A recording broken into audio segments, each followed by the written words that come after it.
Hello friends, स्वागत है आपका आधार क्लासेस के यूट्यूब चैनल पर। दोस्तों, आज अपन अधिगम के पार्ट में व्यवहारवादी सिद्धांतों के अंतर्गत प्रयास एवं त्रुटि सिद्धांत की चर्चा करेंगे। और आप अच्छे से जानते हो कि प्रयास और त्रुटि सिद्धांत एडवर्ड थॉर्नडाइक के द्वारा दिया गया था।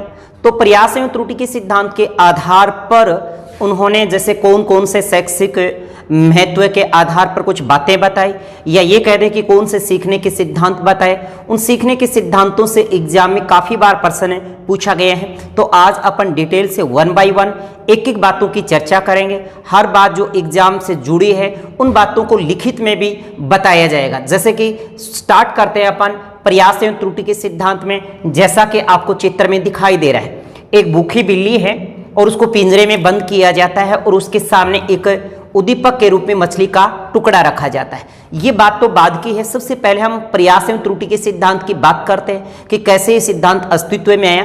तो सबसे पहले लेते हैं प्रयास एवं त्रुटि के सिद्धांत पे। प्रयास व त्रुटि का सिद्धांत। यस, सबसे पहले ये पता होना चाहिए कि प्रयास एवं त्रुटि का सिद्धांत किसने दिया है। जी, इसके जो प्रवर्तक हैं वो एडवर्ड थॉर्नडाइक है, जो अमेरिका के निवासी हैं।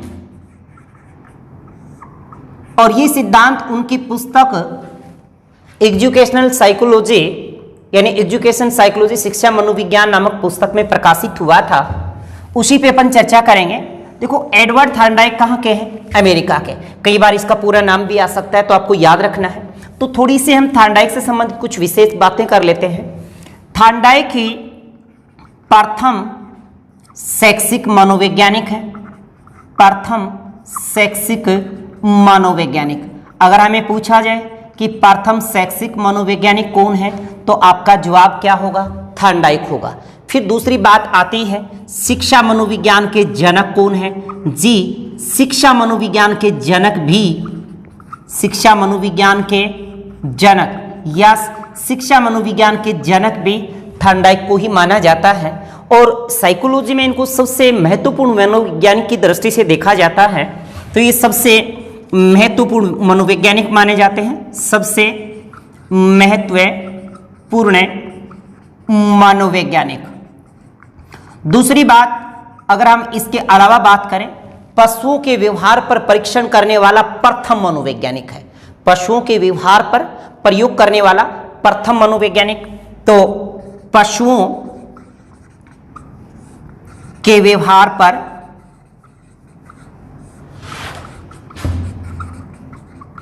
प्रयोग करने वाला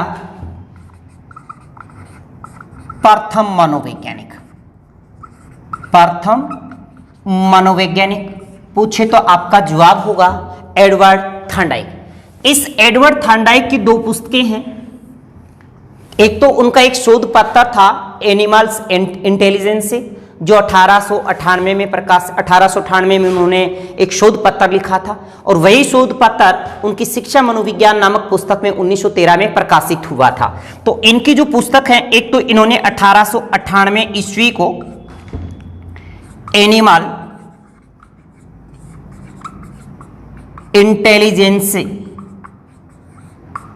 एनिमल इंटेलिजेंसी नामक एक शोध पत्र है।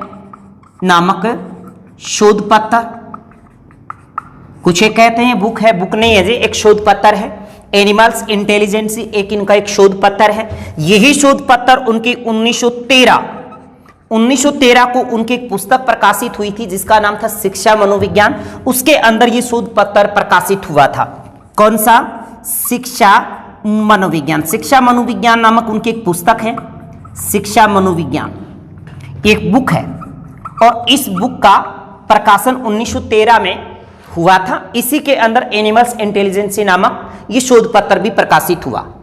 इसी शिक्षा मनोविज्ञान नामक पुस्तक के अंदर प्रयास एवं त्रुटि के सिद्धांत के उल्लेख भी है। साथ ही साथ प्रयास एवं त्रुटि के सिद्धांत पर आधारित सीखने के नियमों का भी उल्लेख किया गया है। तो हम बात करते हैं, देखिएगा, शिक्षा मनोविज्ञान नामक उस पुस्तक के अंदर प्रयास त्रुटि के सिद्धांत में क्या विशेष है, किस पर प्रयोग किया गया? जी, भूखी बिल्ली पर प्रयोग किया गया, उद्दीपक के रूप में मछली का टुकड़ा लिया गया। और हमने पिछले वीडियो में बात पढ़ी थी कि जो एडवर्ड थांडाइक की जो व्यवहारवादी जो दृष्टिकोण वो रही है, वो कह रहे हैं कि एक संयोजनवाद की विचारधारा रही है। और संयोजनवाद में क्या, उद्दीपक और अनुक्रिया के मध्य साचर्य या संबंध या संयोजन स्थापित होना ही उनकी एक विचार धारा रही है। ये बात हमने पिछले वीडियो में पढ़ी थी। तो आगे इस बात को हम बढ़ाते हैं कि एडवर्ड थांडाइक ने ये प्रयोग किस पर किया, कैसे किया और कौन कौन से विशेष यहाँ पे शब्दावली सामने निकल कर आती है। और फिर इसी प्रयास एवं त्रुटि के सिद्धांत बेस पर उन्होंने सीखने के सिद्धांतों को या सीखने के जो नियम दिए हैं, जिसमें 3 मुख्य नियम है, 5 गौण नियम है। वहां से एग्जामिनर आजकल बहुत क्वेश्चन पूछता है, कई बार तो बेसिक क्वेश्चन पूछ लेता है कि कौन सा मुख्य नियम नहीं है या कौन सा गौण नियम नहीं है। आजकल क्या कर रहा है एग्जामिनर, वहां से हट करके थ्योरी से क्वेश्चन निकाल रहा है कि थ्योरी में कोई पंक्ति लिखी और उसके बाद उसमें से पूछा जाता है कि ये मुख्य का है या फिर गुण नियम का एग्जाम्पल है, ऐसा वो एग्जामिनर आपसे पूछता है। तो अपन चर्चा करेंगे अब एडवर्ड थांडाइक के प्रयास एवं त्रुटि के सिद्धांत की। बेसिक बातें आपको याद होनी चाहिए। एडवर्ड थांडाइक कहाँ के, अमेरिका के, 1913 में ये सिद्धांत दिया था। प्रथम शैक्षिक मनोवैज्ञानिक है, शिक्षा मनोविज्ञान के इनको जनक माना जाता है। साथ ही साथ सबसे महत्वपूर्ण मनोवैज्ञानिक, सबसे महत्वपूर्ण या सबसे प्रसिद्ध मनोवैज्ञानिक कह सकते हैं, सबसे महत्वपूर्ण या सबसे प्रसिद्ध मनोवैज्ञानिक इसको माना गया है। पशुओं के व्यवहार पर प्रयोग करने वाला प्रथम मनोवैज्ञानिक है। और 1898 में इनकी एनिमल्स इंटेलिजेंस नामक एक शोध पत्र प्रकाशित हुआ, जो 1913 में शिक्षा मनोविज्ञान नामक पुस्तक में ही वर्णित है। इसी पुस्तक के अंदर प्रयास एवं त्रुटि सिद्धांत का उल्लेख है। जबकि ये जो प्रयास एवं त्रुटि का जो ये प्रयोग किया गया है, ये मूलतः एनिमल्स इंटेलिजेंस नामक पुस्तक में, इस शोध पत्र में है, इसके अंदर है। किसमें? एनिमल्स इंटेलिजेंस में। और ये एनिमल इंटेलिजेंस वो शिक्षा मनोविज्ञान में प्रस्तुत वर्णित है, यानी ये इसके अंदर, और इसके अंदर जो ये सिद्धांत है ये एनिमल्स इंटेलिजेंस में है। ओके, नेक्स्ट चर्चा करते हैं एडवर्ड थांडाइक के प्रयोग के बाद। अब देखें सिद्धांत में कि प्रयोग किया किस पर गया है, किस पर प्रयोग किया है। तो प्रयोग किया जी भूखी बिल्ली पर, भूखी बिल्ली पर प्रयोग किया गया। और उद्दीपक के रूप में जो यहां पे लिया गया है उद्दीपक, वो मछली का टुकड़ा लिया गया, मछली का टुकड़ा।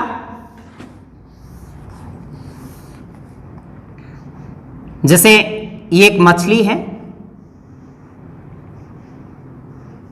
और ये एक मछली का टुकड़ा उद्दीपक के रूप में लिया गया।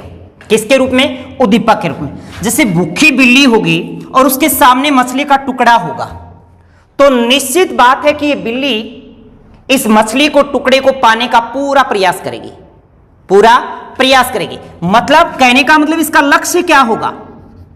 इस बिल्ली का लक्ष्य होगा मछली के टुकड़े को प्राप्त करना, प्राप्त करना, ये बात रही। ठीक है, अब देखेगा, अब बात स्टार्ट करते हैं इस सिद्धांत से कि इसके उपनाम अन्य क्या क्या पड़े हैं। देखिए ये क्या है, एक उद्दीपक है। अब आपको यह भी पता होना चाहिए कि उद्दीपक होता क्या है।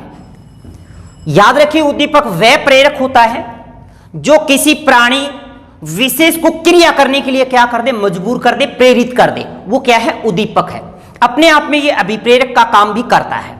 तो क्या करें, जैसे ये उद्दीपक मछली का टुकड़ा, मछली का टुकड़ा, ये जी उद्दीपक है। ओके, नेक्स्ट, अब यहां पे ये बिल्ली है। ठीक है, अब बिल्ली क्या करेगी, इस मछली के टुकड़े को पाने के लिए बार बार प्रयास करेगी, यानी अनेकों प्रयास, कभी इधर गिरेगी, कभी उधर गिरेगी, यानी उल्टा सुल्टा इसमें गिरेगी। कहने का मतलब ये इस दरवाजे से निकलने का बार बार क्या करेगी, प्रयास करेगी, बार बार प्रयास करेगी, मतलब आवर्ती होगी।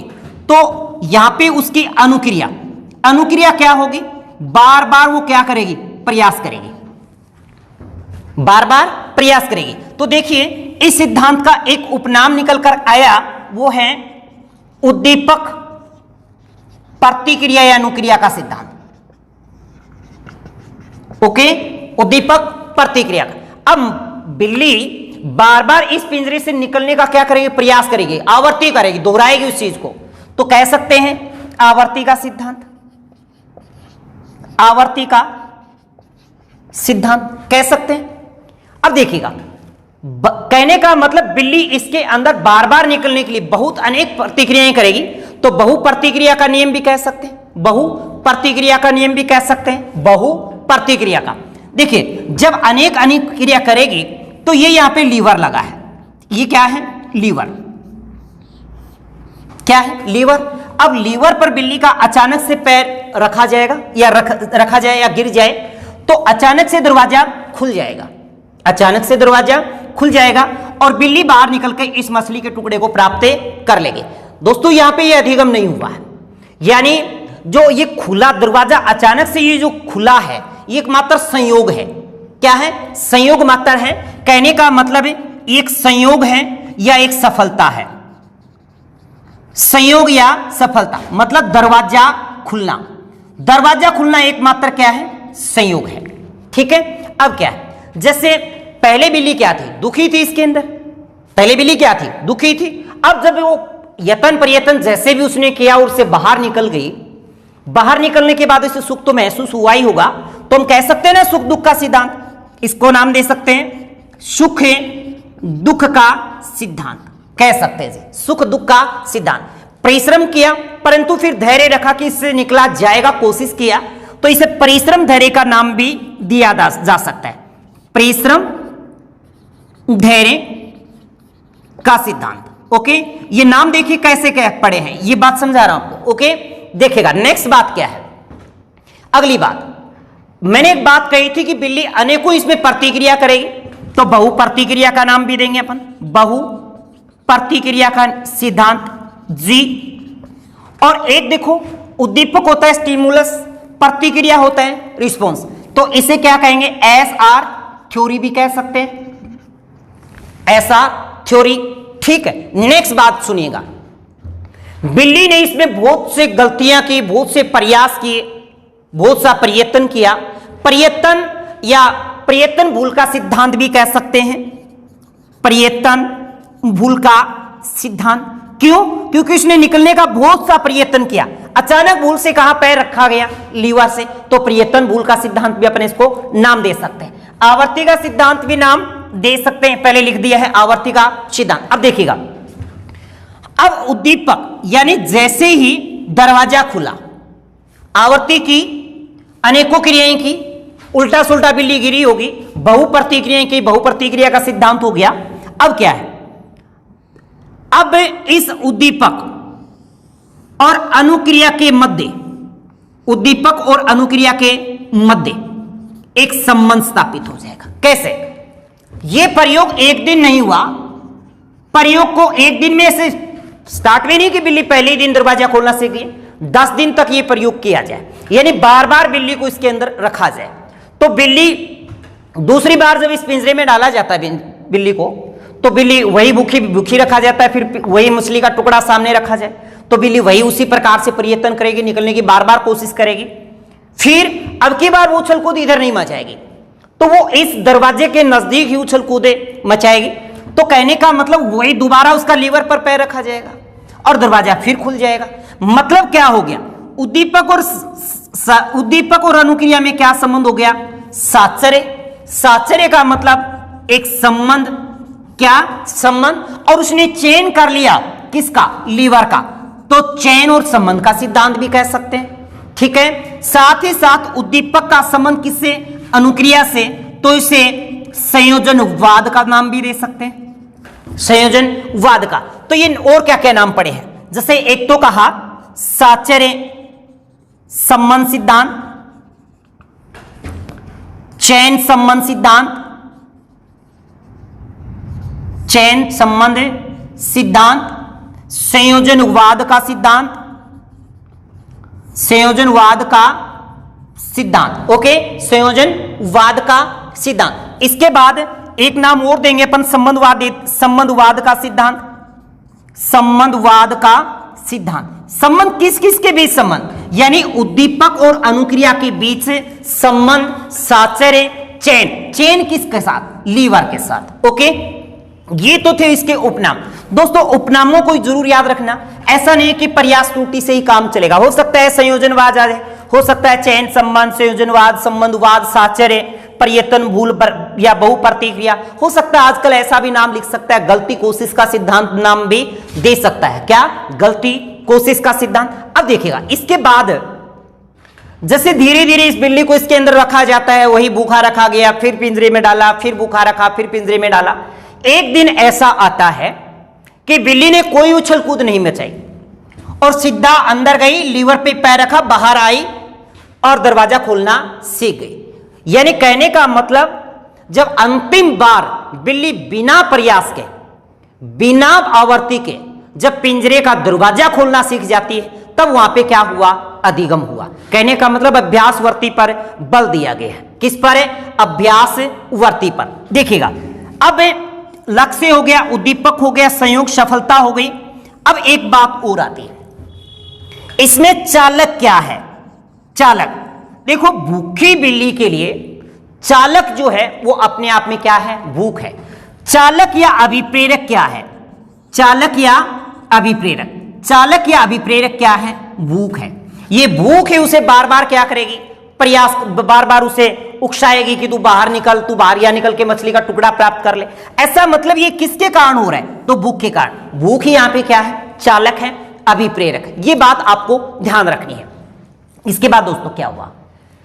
इस प्रयास एवं त्रुटि सिद्धांत के आधार पर ही एडवर्ड थॉर्नडाइक ने अपनी पुस्तक शिक्षा मनोविज्ञान के अंतर्गत सीखने में के नियमों का प्रतिपादन किया और सीखने के नियमों को दो भागों में बांट दिया, एक तो मुख्य नियम और एक है गौण नियम।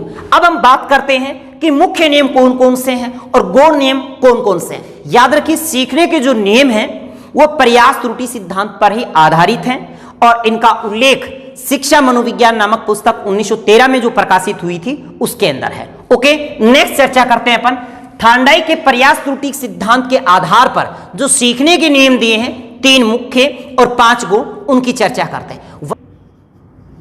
प्रयास व त्रुटि सिद्धांत के आधार पर अपन सीखने के नियमों की बात करेंगे। तो प्रयास एवं त्रुटि के सिद्धांत के अनुसार उनकी जो पुस्तक है शिक्षा मनोविज्ञान, जो 1913 में प्रकाशित हुई थी, प्रयास और त्रुटि सिद्धांत के आधार पर अपनी पुस्तक शिक्षा मनोविज्ञान में थॉर्नडाइक ने सीखने में के नियमों का प्रतिपादन किया। किसका? सीखने का नियम या सीखने के नियमों का। ये जो सीखने के नियम हैं इनको 2 भागों में डिवाइड किया गया। दोबारा सुनिए, थॉर्नडाइक ने प्रयास एवं त्रुटि सिद्धांत के आधार पर अपनी पुस्तक शिक्षा मनोविज्ञान में 1913 ईस्वी को सीखने के नियमों का प्रतिपादन किया। किनका? सीखने के नियमों का। तो ये जो सीखने के नियम होंगे ये किस पर आधारित है? प्रयास त्रुटि सिद्धांत पर आधारित है। इनका उल्लेख कहां या वर्णित कहां है? शिक्षा मनोविज्ञान नामक पुस्तक में। ओके, अब जो सीखने के जो नियम हैं इनको 2 भागों में बांटा गया। एक तो है जी मुख्य नियम और एक है गौण नियम। मुख्य नियम और गौण नियम। मुख्य नियमों की संख्या यहां पे 3 है और गौण नियम यहां पे 5 है। कितने हैं? मुख्य नियम 3 और गौण नियम 5। ओके, तो ध्यान से सुनना है। यहां से क्वेश्चन कई बार सीधा ही पूछ लिया जाता है कि निम्न में से कौन सा मुख्य नियम नहीं है या निम्न में से कौन सा गौण नियम नहीं है। तो 3 गौण नियम देता है, 1 मुख्य दे देता है। या निम्न में से कौन सा मुख्य नियम है, तो 3 गौण दे देता है और 1 मुख्य नियम दे देता है। मतलब आपको मुख्य नियम और गौण नियम जो 5 हैं इन सभी को नाम सहित याद रखना है, यानी प्रत्येक के नाम आपको याद होने से। तो सुनिए, पहला जो नियम है मुख्य में वो है तत्परता का। तत्परता का नियम कौन सा है? तत्परता का नियम 1 नंबर जी। तत्परता के नियम को ही हम मानसिक तैयारी का नियम कह सकते हैं। मानसिक तैयारी का नियम। ये मानसिक तैयारी का जो नियम है, यानी तत्परता के नियम को ही मानसिक तैयारी का जो नियम कहा है, यह बाजी वुडवर्थ ने कही है। वुडवर्थ ने ही तत्परता के नियम को मानसिक तैयारी का नियम कहा है। तो पहला नियम क्या हुआ? तत्परता का नियम हुआ। कौन सा? तत्परता का, जिसको हम क्या कहेंगे? मानसिक तैयारी का नियम कहेंगे। ओके, नंबर 2 पे आते हैं। दूसरा है अभ्यास का नियम। कौन सा? अभ्यास का। और तीसरा है जी प्रभाव का। प्रभाव कहें, परिणाम कहें या संतोष कहें, बात एक ही है। परिणाम का नियम, प्रभाव का नियम या संतोष का नियम, ये जी बात एक ही है। कई बार ये नाम आ सकते हैं। तो प्रभाव का नियम या परिणाम का नियम, ये परिणाम और संतोष इसके उपनियम हैं, इनको उपनाम दिया जा सकता है। तो 3 मुख्य कौन कौन से हुए? याद रखिएगा, तत्परता, अभ्यास और प्रभाव या परिणाम। ठीक है, ये 3 नियम तो है मुख्य। अब बात करते हैं 5 गुण नियम कौन कौन से हैं। नंबर 1, 5 गुण में सबसे पहली बात आती है बिल्ली के द्वारा अनेक प्रतिक्रिया की बहु प्रतिक्रिया का नियम होगा। बहु प्रतिक्रिया का नियम जी, पहला कौन सा होगा? बहु प्रतिक्रिया का। गुण नियम में दूसरा होगा आंशिक क्रिया का नियम। कौन सा? आंशिक क्रिया का नियम जी। 2 नंबर होगा आंशिक क्रिया का नियम जी। 2 नंबर रहेगा आंशिक क्रिया का नियम और 3 नंबर रहेगा मनोवर्ती या फिर मानसिक विन्यास या फिर मानसिक स्थिति। 3 नंबर क्या रहेगा? मनोवृत्ति या फिर मानसिक स्थिति। देखिए यहां पे मानसिक स्थिति है और यहां पे मानसिक तैयारी है। ओके, ये डाउट में मत आना। मानसिक स्थिति मनोवर्ती को ही कह रहे और तत्परता को मानसिक तैयारी करें, यानी मानसिक रूप से तैयार होना, शारीरिक रूप से तैयार होना तो तत्परता का नियम है। ठीक है, तो मनोवर्ती या मानसिक स्थिति या मानसिक विन्यास, या कहेंगे मानसिक विन्यास का नियम। ओके, 4 नंबर जो है, 4 नंबर है आत्मीकरण। क्या रहेगा? आत्मीकरण। आत्मीकरण को ही आप कह सकते हैं सादृश्यता, सादृश्यता का नियम। साथ ही साथ सादृश्यता को कह सकते हैं सदृश, एक जैसा, मतलब समान, समानता का नियम जी, समानता का नियम। ओके, ये 4 नंबर रहेगा, आत्मीकरण, सादृश्यता या समानता का नियम। 5वां जो रहेगा वो है जी अपना साचर्य नियम, यानी आपका कौन सा? साचर्य नियम। तो दोस्तों आप लोगों को ये 3 तो मुख्य और 5 गुण नियमों के नाम अवश्य याद होने चाहिए। क्या होने चाहिए? नाम अवश्य याद होने चाहिए। अब हम क्या करेंगे, 1 बाय 1 करके तत्परता के नियम में क्या है, अभ्यास के नियम में क्या है, प्रभाव परिणाम का नियम क्या है, इनको समझने का प्रयास करेंगे और फिर इन 5 को समझने का पूरा प्रयास करते हैं। तो सबसे पहले लेंगे हम तत्परता के नियम पे। किसके? तत्परता के नियम, फिर अभ्यास का नियम और फिर प्रभाव और परिणाम के संतोष के नियम। फिर हम चर्चा करेंगे बहुप्रतिक्रिया, आंशिक क्रिया, मनोवर्ती, आत्मीकरण और साहचर्य नियम की। ओके, तो ये 5 नियम उप हैं और ये 5 गुण नियम हैं और 3 मुख्य नियम हैं। आपको इनको नाम कंठस्थ कर लेने दोस्तों, क्योंकि नाम पेपर में आ जाते हैं। देखिए आप पीछे के पेपर उठा के देखिए, आपको पता चलेगा कि यहां से क्वेश्चन यहीं से पूछ रहा है आजकल एग्जाम। यानी कौन सा, जैसे कह दिया कि मुख्य नियम नहीं है, 3 ये दे दिया, इसमें से एक उठा के दे दिया। जैसे उसने दे दिया मानसिक तैयारी और मानसिक स्थिति, तो भ्रम में आ जाते हैं। फिर कह सकता है इनमें से कौन सा गुण नियम नहीं, तो 3 तो गुण दे देगा और एक ये दे देगा। हो सकता है संतोष का नाम आया हुआ है एक बार, संतोष का नियम या परिणाम का नियम। तो अब हम चर्चा करते हैं 1 नंबर पे तत्परता के नियम की। नंबर 1 तत्परता का नियम जी। सबसे पहले इसका उपनाम क्या है जी? उपनाम क्या है जी? मानसिक तैयारी का सिद्धांत, मानसिक तैयारी का नियम, और ये किसने कहा है? जी वुडवर्थ ने, अमेरिका के ही निवासी है। अब देखो तत्परता के नियम में क्या है। तत्परता से नाम से आपको पता चला है कि जब कोई कार्य करने के लिए शारीरिक और मानसिक रूप से अगर कोई तैयार है तो कार्य करना सीख जाता है। देखिए दोबारा सुनिए, किसी भी कार्य को करने के लिए मानसिक और शारीरिक रूप से तैयार है अगर कोई, तो उस कार्य को करना सीख जाता है। यानी कोई भी बालक है या कोई भी प्राणी है, वो किसी कार्य को करने के लिए शारीरिक और मानसिक रूप से अगर वो कार्य करने के लिए तैयार है तो उस कार्य को करके वो सीखे जाता है। या हम ये कह सकते हैं, जब कोई प्राणी किसी कार्य को करने के लिए तैयार होता है, जब कोई प्राणी या कोई बालक किसी कार्य को करने के लिए तैयार होता है और उसी समय उसे वो कार्य करने के लिए दे दिया जाए या उसी समय वो उस कार्य को उसे अवसर मिल जाए, तो बालक में उस कार्य के प्रति रुचि जागृत हो जाती है। क्या हो जाती है? रुचि जागृत हो जाती है। दोबारा सुनिए, तत्परता के नियम, किसी भी कार्य को करने के लिए शारीरिक और मानसिक रूप से तैयार अगर है कोई, तो वह कार्य करना बालक सीख जाता है। अगर शारीरिक और मानसिक रूप से कार्य करने के लिए तैयार नहीं है तो वो कार्य करना नहीं सीखेगा। या ये कहें कि जब कोई प्राणी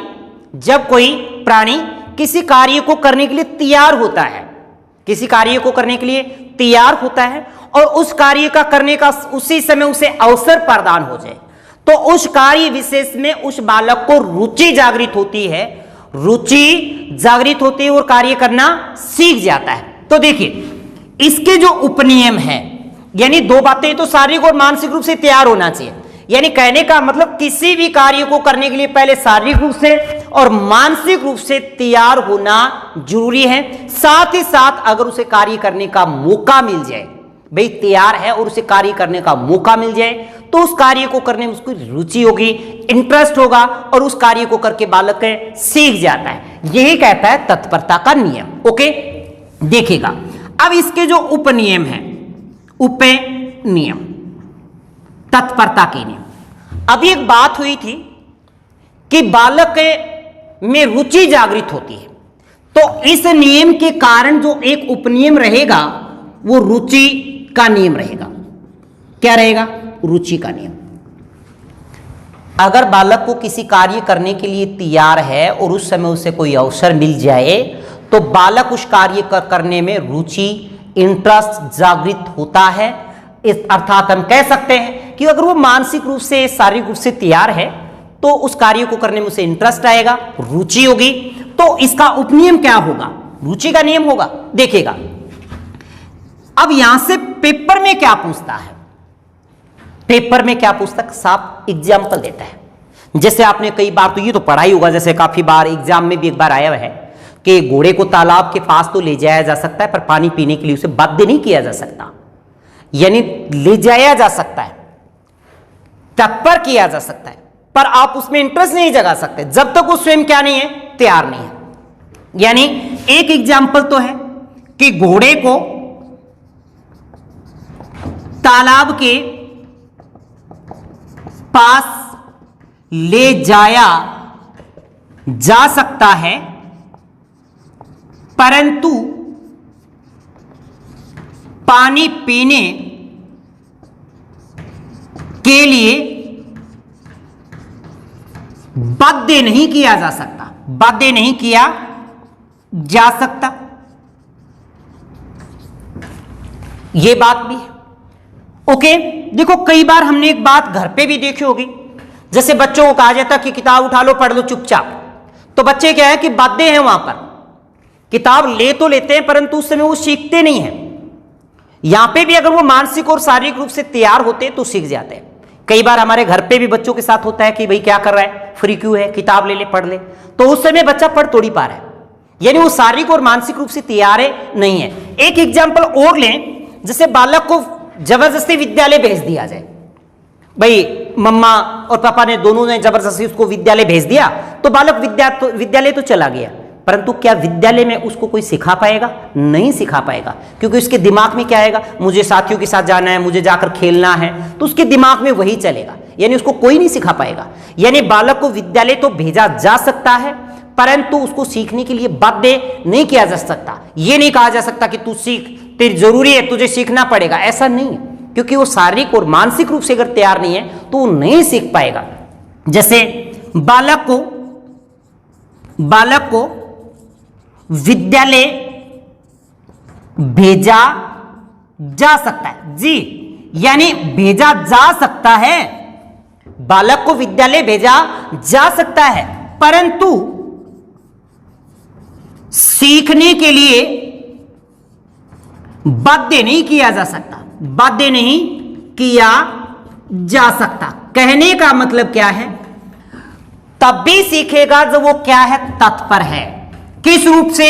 यानी वो शारीरिक रूप से, और अगर मानसिक रूप से सीखने को तैयार है तो ही सीख पाएगा, अन्यथा नहीं सीखेगा। ओके, बात समझ में आई?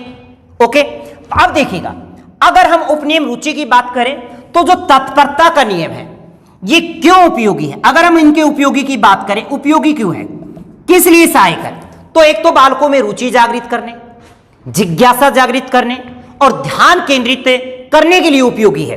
तो एक तो होएगा रुचि जागृत करने, रुचि का नाम आया ही है, और ध्यान केंद्रित में भी सहायक है। साथ ही साथ हम कह सकते हैं जिज्ञासा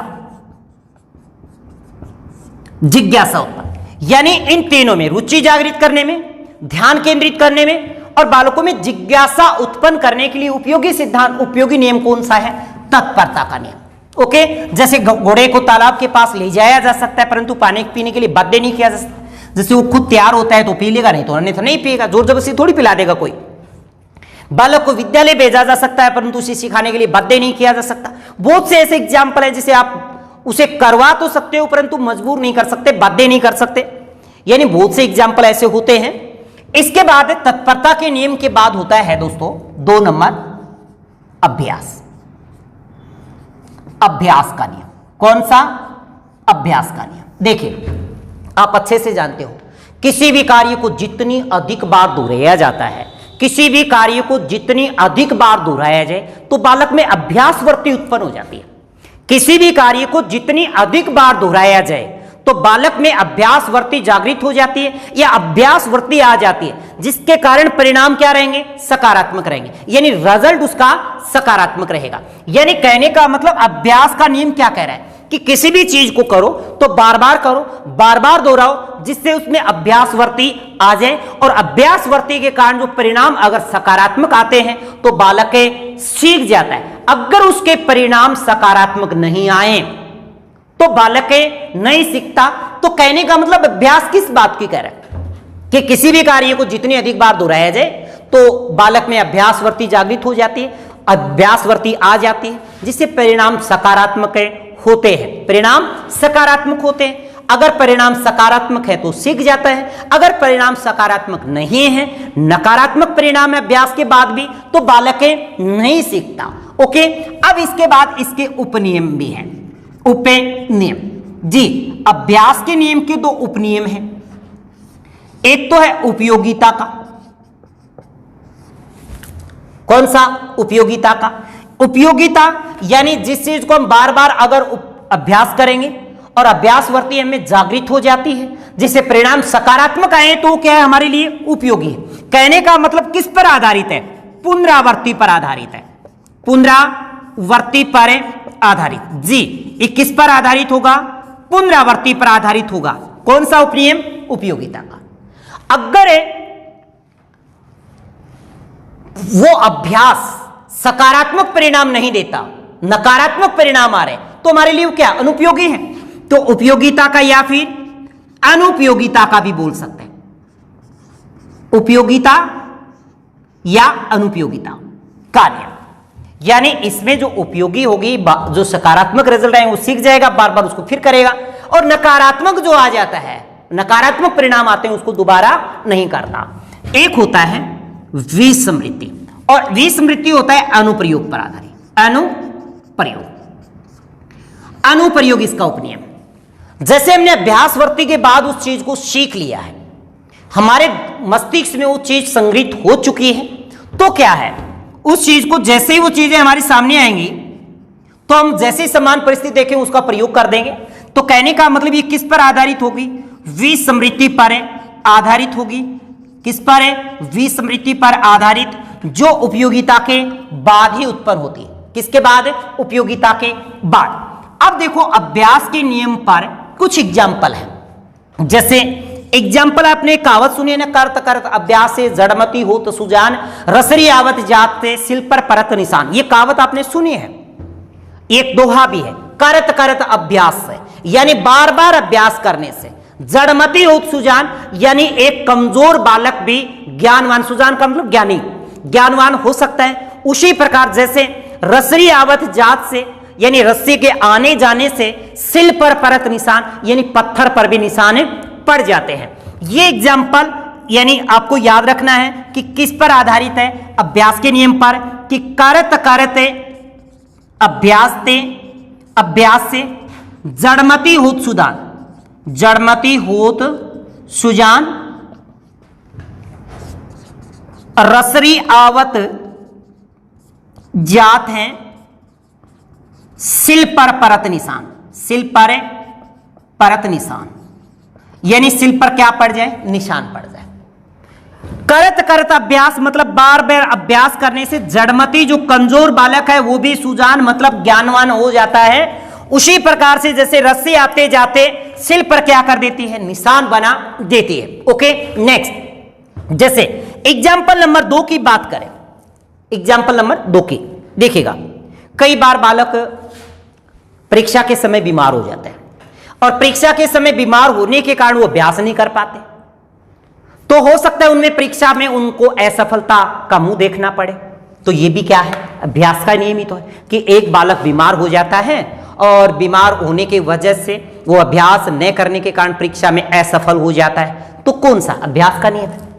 अगर वो बालक परीक्षार्थी न होकर को खिलाड़ी है तो कह सकते हैं कि एक बालक बीमार होने पर अभ्यास के अभाव में वह खेलों में अच्छा प्रदर्शन नहीं कर पाता।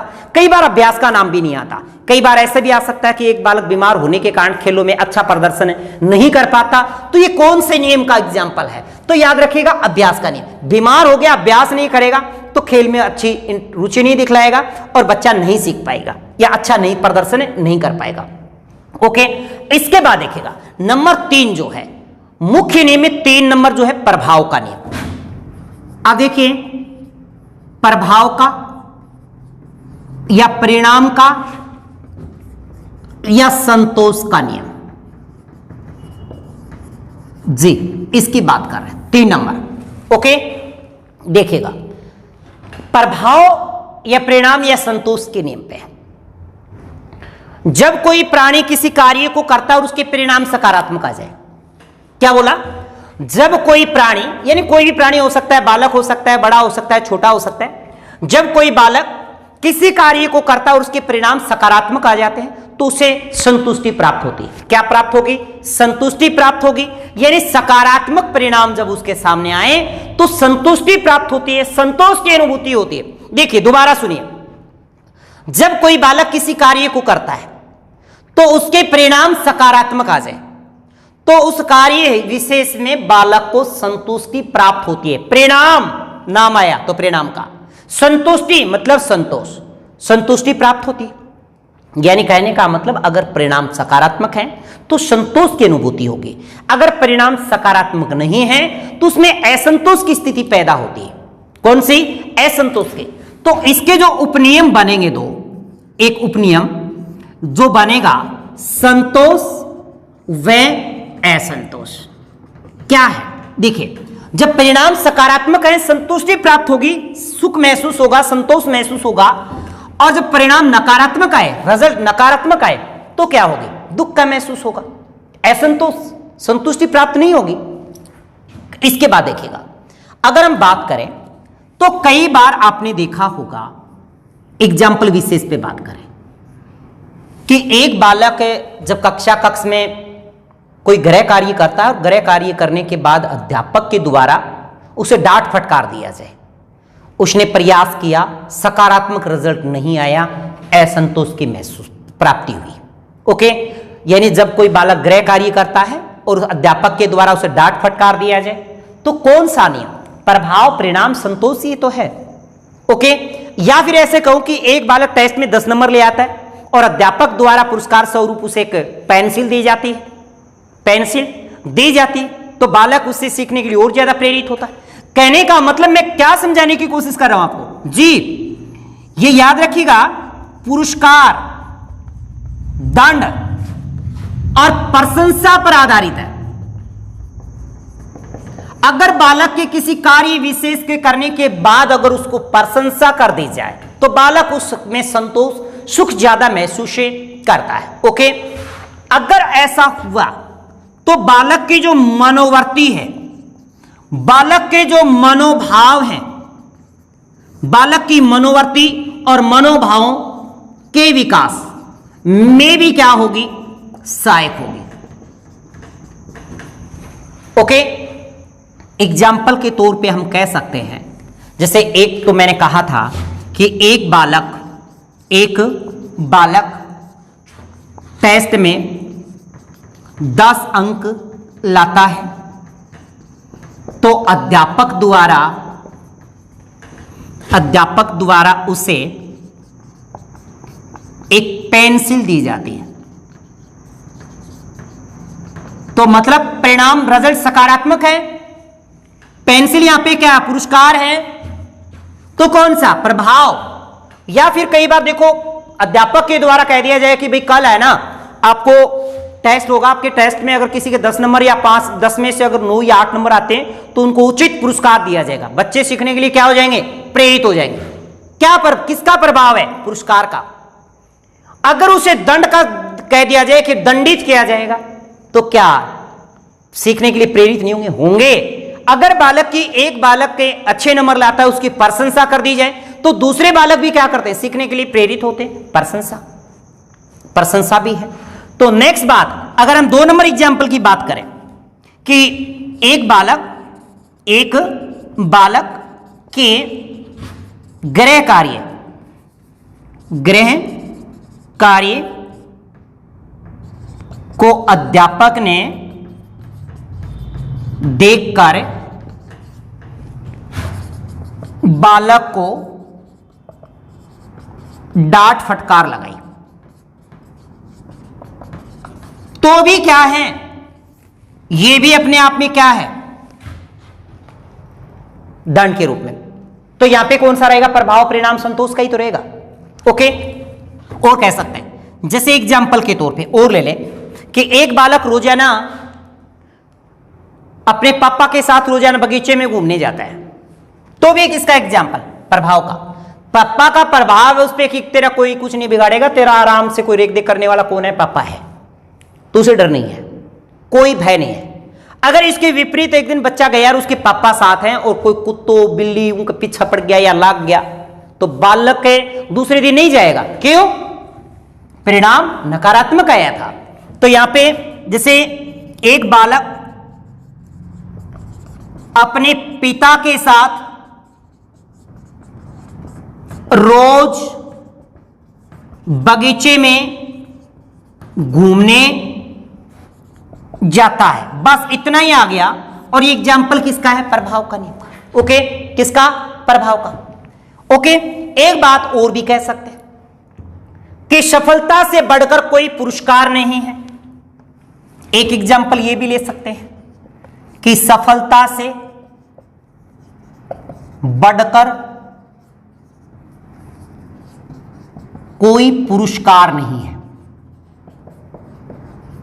जैसे ही आपको सफलता मिल गई, जैसे रिट के पेपर में आप क्वालिफाई कर गए, आपके लिए वो रिट का पेपर क्वालिफाई करना ही सबसे बड़ा पुरस्कार है। यानी बस क्वालिफाई हो जाए, हमारा परिणाम सकारात्मक आ जाए तो हमें क्या महसूस होगा, सुख है, संतोष महसूस हो, आराम हो गया अब तो। और हम क्या करेंगे, अपनी बुकें उठाएंगे और ऐसे बांध करके छोड़ देंगे जिलटान पे।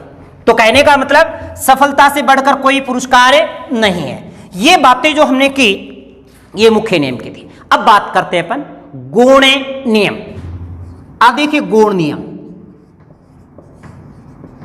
गौण नियम कितने हैं? 5। नंबर एक पे है बहु प्रतिक्रिया का नियम। बहु प्रतिक्रिया का नियम। अब ध्यान से सुनिए बहु प्रतिक्रिया नियम में क्या है। पहली बात तो इसमें यह पूछा जाता कि बहु प्रतिक्रिया नियम है आधारित किस पर है? जी आपको देखो बिल्ली वाला प्रयोग देखा था ना, उसमें बिल्ली अनेक प्रतिक्रिया करती है, तो कहने का मतलब ये प्रयास त्रुटि सिद्धांत पर आधारित है। पर आधारित, ओके, प्रयास त्रुटि सिद्धांत पर आधारित है। बहु प्रतिक्रिया नियम में है क्या? जब बालक के सामने कोई समस्या उत्पन्न होती है या कोई नवीन परिस्थिति उत्पन्न होती है, क्या बोला है? जब बालक के सामने कोई समस्या उत्पन्न होती है या कोई नवीन परिस्थिति उत्पन्न होती है, तब बालक उस समस्या समाधान हेतु अनेक प्रतिक्रिया करता है और तब तक करता रहता है जब तक सही प्रतिक्रिया ना हो जाए। दोबारा सुने, जब बालक के सामने कोई समस्या या कोई नवीन परिस्थिति उत्पन्न होती है तो उस समस्या के समाधान हेतु अनेक प्रतिक्रिया करता है और प्रतिक्रिया तब तक करता रहता है जब तक सही प्रतिक्रिया ना हो जाए। यानी सही प्रतिक्रिया होते ही बालक के सीख जाता है। तो बहु प्रतिक्रिया का नियम भी यही कहता है कि कोई भी कार्य तब तक करते रहो जब तक सही ना हो जाए, यानी सफलता न मिल जाए तब तक उसमें आप प्रतिक्रिया में लगे रहो। यह बहु प्रयास त्रुटि सिद्धांत पर ही आधारित है। नंबर दो है आंशिक क्रिया का नियम। देखो आंशिक का मतलब होता है, अंश का मतलब होता है छोटा, खंडों में, यानी छोटे छोटे खंडों में। आंशिक मतलब अंश का मतलब छोटे छोटे खंडों में। तो अंश का एक तो यहां पे ये पूछा जाता है, जैसे बालक को जब भी पढ़ाया जाए तो जो पाठ्य सामग्री है या पाठ्यक्रम को जो पढ़ाना होता है वो इकाईवार बांटना चाहिए। पहली बात तो क्या होना चाहिए? पाठ्यक्रम को इकाईवार बांटना, यानी छोटे छोटे खंडों में बांटना, या फिर छोटे छोटे खंडों में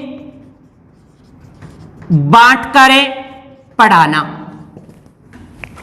ओके, यानी छोटे छोटे खंडों में बांटकर पढ़ा रहे हैं। तो कहने का मतलब बालक को किस से? अंश से पूर्ण का ज्ञान दे रहे हैं। तो यह बहुत इंपॉर्टेंट है, यह इंपॉर्टेंट फैक्ट है जी कि अंश से पूर्ण जो शिक्षण सूत्र है वो किस पर आधारित है।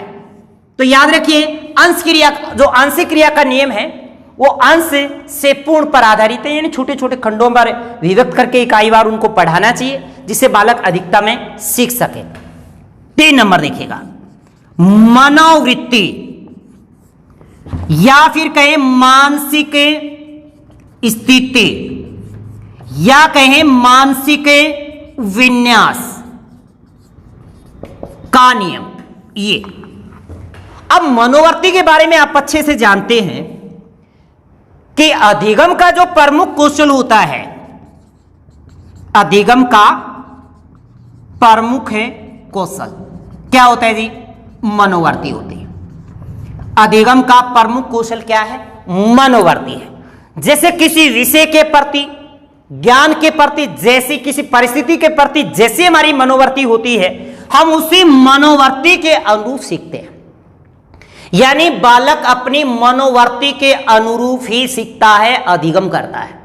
जैसी उसकी मनोवृत्ति होगी, जैसी उसकी धारणा होगी, वैसा ही बालक सीख पाएगा। अगर बालक के विषय के प्रति नकारात्मक धारणा है तो नहीं सीख पाएगा। अध्यापक के प्रति नकारात्मक धारणा है तो अध्यापक उस बच्चे को नहीं सिखा पाएगा। कहने का मतलब मनोवृत्ति पे भी अधिगम डिपेंड करता है। इसके बाद देखिए 4 नंबर है आत्मीकरण या सादृश्यता या फिर समानता। देखो नाम से ही पता चलता है, आत्मीकरण का मतलब उसे संतुष्टि, सदृश का मतलब उसे सम्मान दिखाई दे और आगे समानता का नाम है ही। देखो जब बालक के सामने कोई नवीन परिस्थिति या समस्या आती है, जब बालक के सामने कोई नवीन समस्या या परिस्थिति उत्पन्न होती है, तब बालक उससे मिलती जुलती परिस्थिति को याद करता है। यानी उससे मिलती जुलती परिस्थिति को याद करता है और उस कार्य विशेष में आने वाली समस्या का समाधान कर देता है। क्या बताया? देखिए दोबारा सुने। जब बालक के सामने कोई नवीन परिस्थिति या समस्या आती है तो बालक उस समस्या से मिलती जुलती कोई अन्य परिस्थिति या समस्या को याद करता है जो पूर्व अनुभव कर चुका है। वो पूर्व अनुभव कर चुका है, यानी पूर्व अनुभव कर चुका है मतलब ज्ञात है उसे, और किसकी ओर जा रहे हैं? अज्ञात। ज्ञात से अज्ञात पर आधारित है। यस, किस पर आधारित है? ज्ञात से अज्ञात पर आधारित है। किस पर? ज्ञात से अज्ञात शिक्षण सूत्र पर आधारित है। यानी बालक के सामने जब कोई नवीन परिस्थिति, नवीन समस्या उत्पन्न होती है तो वह बालक उससे मिलती जुलती समस्या परिस्थिति को याद करता है जो पूर्व अनुभव वो कर चुका है या पहले वो सीख चुका है। तो कहेंगे ज्ञात से अज्ञात शिक्षण सूत्र पर आधारित है। ओके, नेक्स्ट 5 की बात करते हैं। 5वीं है साहचर्य का नियम। साहचर्य का नियम जो है थार्नडाइक ने पावलो के शास्त्रीय अनुबंध सिद्धांत को ही इसमें वर्णित किया है। उसने कहा कि जो प्रतिक्रिया किसी उद्दीपक से होती है या जो किसी उद्दीपक से जो प्रतिक्रिया होती है वही प्रतिक्रिया दूसरे उद्दीपक से भी जोड़कर करवाई जा सकती है।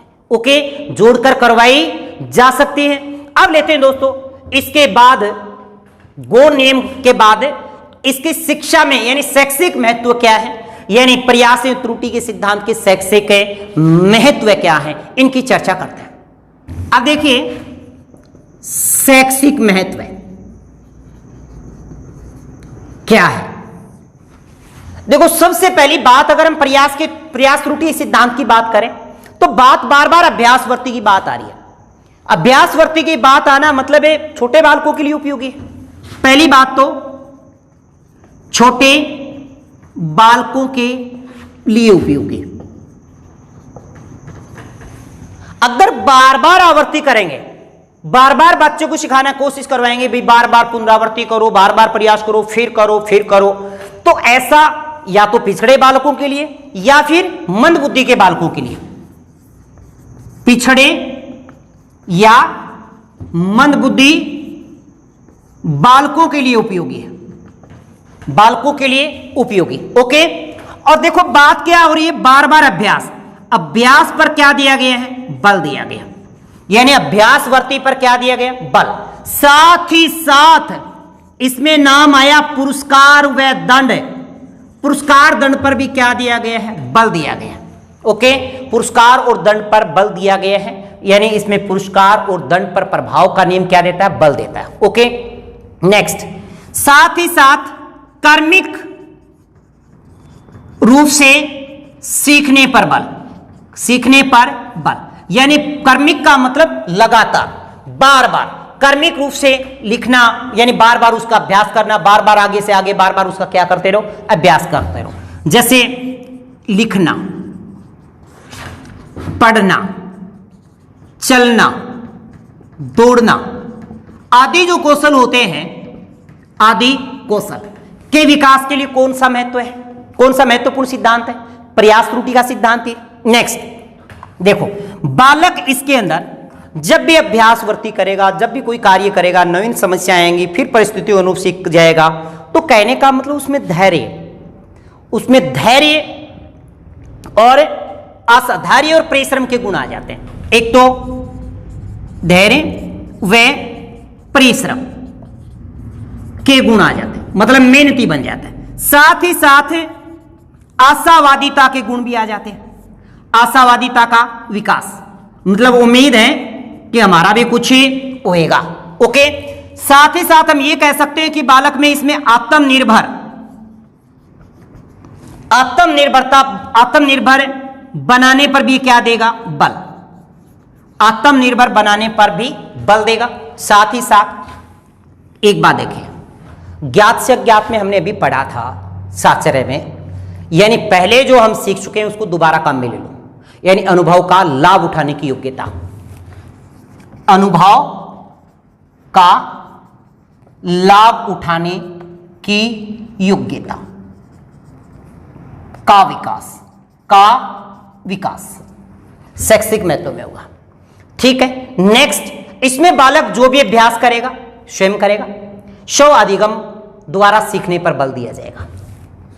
स्व अधिगम द्वारा सीखने पर बल, यह बात भी इंपॉर्टेंट है। ओके, परिश्रम के प्रति आशा का संचार होगा। या ये कहते देखो कई बार ड्राइविंग है, टेनिस आदि जो ड्राइविंग सीखे टब्बर तो बार बार अभ्यास से सीखते हैं। किससे? जैसे ड्राइविंग सीखना,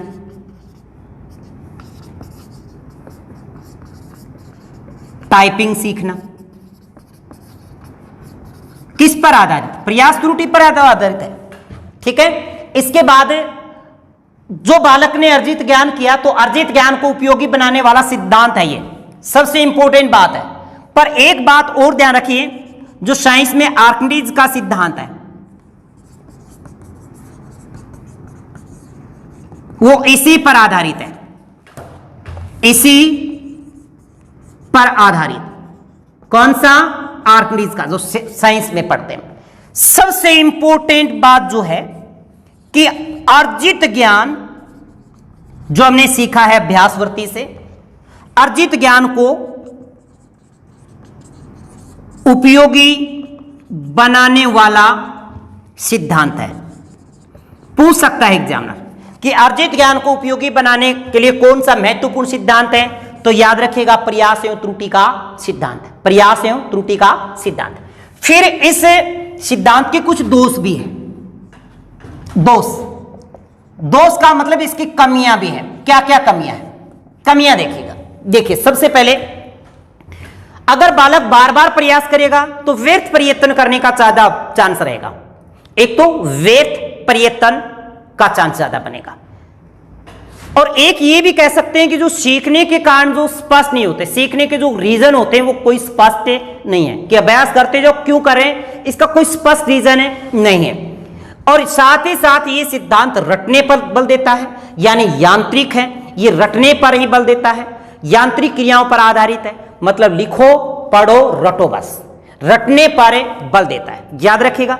साथ ही साथ प्रतिभाशाली बालकों को इनके द्वारा शिक्षा नहीं दी जा सकती। ये रहते हैं इस सिद्धांत के कुछ दोष या कुछ कमियां। दोस्तों, इसी के साथ all the best, thank you.